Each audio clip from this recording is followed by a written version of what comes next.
আজকে আজকে আবার সেই অলক্ষণে রাত, সেই ঝড় বৃষ্টির রাত। এই রাতে না না, আমি ভুলে যেতে চাই। চৌধুরী, চৌধুরী, চৌধুরী, চৌধুরী, বাজবি না। দরজাটা খোল, খোল দরজাটা, খোল বলছি। কেউ বাজবি না তোরা। হা হা হা হা হা হা, হা হা হা হা হা হা হা। কেউ বাজবি না তোরা, কেউ বাজবি না। হা হা হা হা হা হা হা।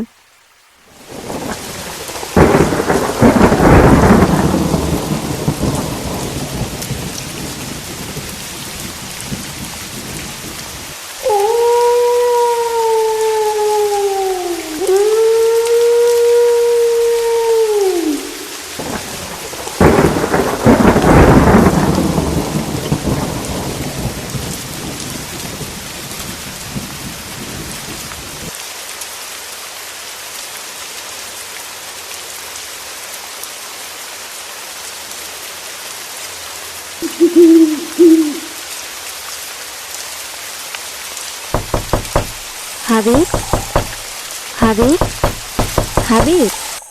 বাবা, দেখো না বাইরে কে যেন ডাকছে। চুপ চুপ, কোনো কথা বলো না। কেন বাবা? ফাতেমা এসেছে। চুপ থাকো, কথা বলো না।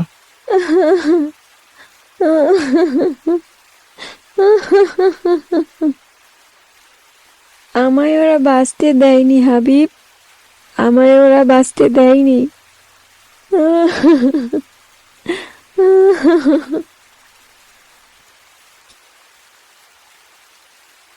বাবা, ফাতেমা কে বাবা? মা মিনু, ফাতেমা তোমার মা। ফাতেমাকে কারা যেন নদীর পাড়ে মেরে ফেলে রেখে দিয়েছিল। তখন থেকে তোমার মায়ের অতৃপ্ত আত্মা এই গ্রামে ঘুরে বেড়ায়। বাবা, তুমি মায়ের সাথে কথা বলো না কেন? মা খুব কষ্ট পাচ্ছে। মা আমাদের হয়তো কিছু বলতে চায় বাবা। হয়তো মাকে কে মেরেছে আমাদেরকে মা বলতে চায়। কি বলছিস মা? হয়তো তুই ঠিক বলছিস। বাবা, মাকে তুমি বাইরে গিয়ে ডাকো। মা তোমার ডাকে নিশ্চয়ই সাড়া দিবে। ঠিক বলেছিস মা, তুই ঘরে থাক, আমি তোর মায়ের সাথে কথা বলবো আজ। না বাবা, আমিও তোমার সাথে যাব। আমি তো কোনো দিনও আমার মাকে দেখিনি। বাবা, আমি আমার মাকে দেখব। না না মা, তুই ভয় পাবি মা। না বাবা, আমার মাকে আমি খুব ভালোবাসি। আমি মাকে দেখব বাবা। সবার মতো আমার মাও আমাকে নিশ্চয়ই খুব ভালোবাসে বাবা।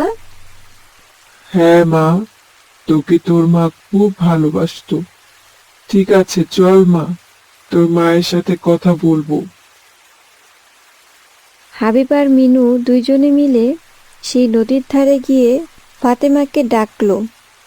ফাতেমা, ফাতেমা, তুমি কোথায় ফাতেমা? মা, মা, কোথায় তুমি মা? আমি তোমার মিনু। মা, কোথায় তুমি? ফাতেমা, তুমি? ওগো, তুমি এসেছো?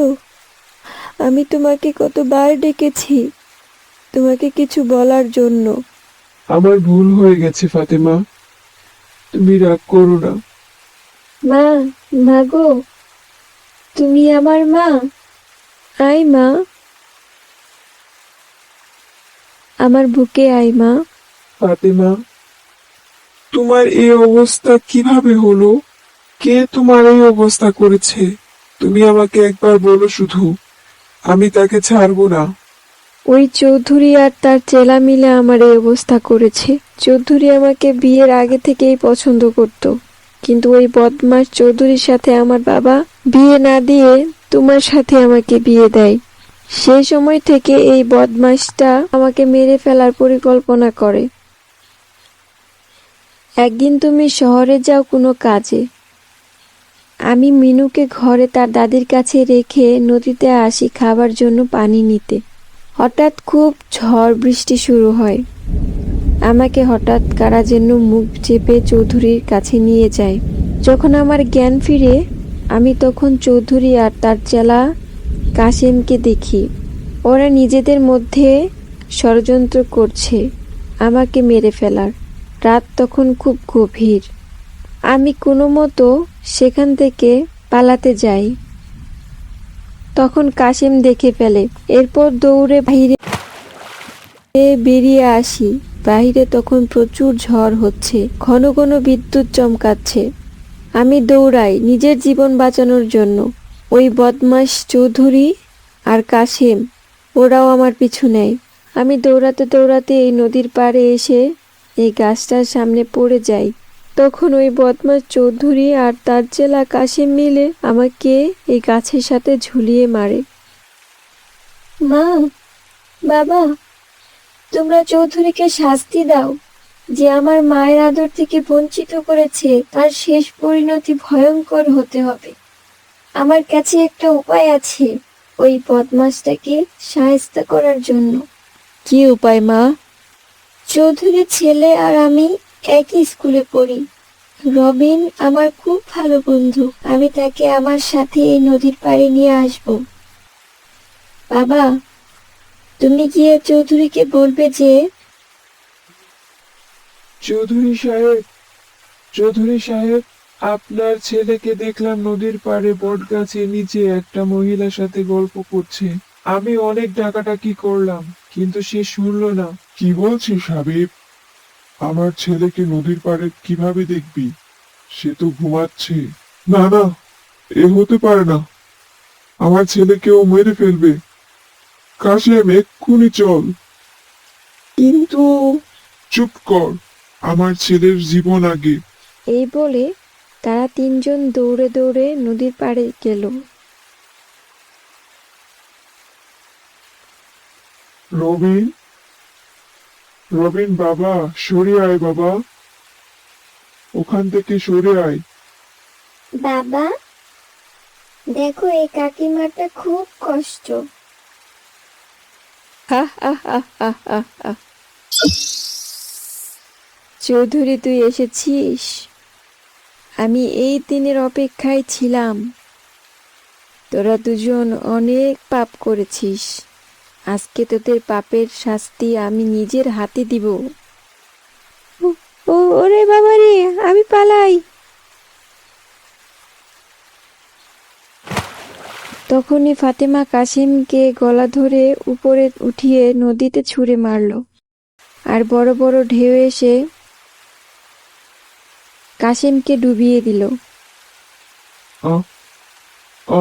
আমাকে ছেড়ে দে, আমাকে আমাকে ছেড়ে দে, আমাকে মারিস না ফাতেমা, আমাকে মাফ করে দে।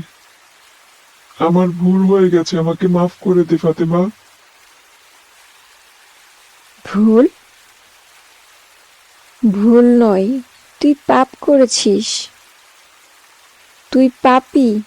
তোকে শাস্তি না দিলে আমার আত্মা কোনো দিনও শান্তি পাবে না।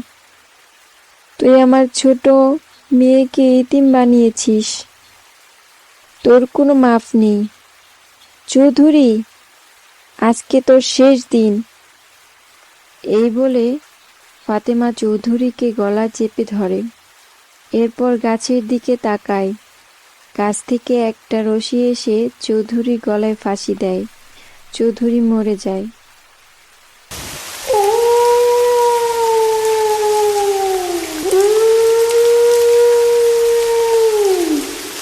মিনু, মা আমার আত্মা আজকে শান্তি পেল। ওগো, আমার মেয়েটাকে দেখে রেখো। এবার আমার বিদায়ের পালা। এই বলে ফাতেমা আস্তে আস্তে মিশে যায়।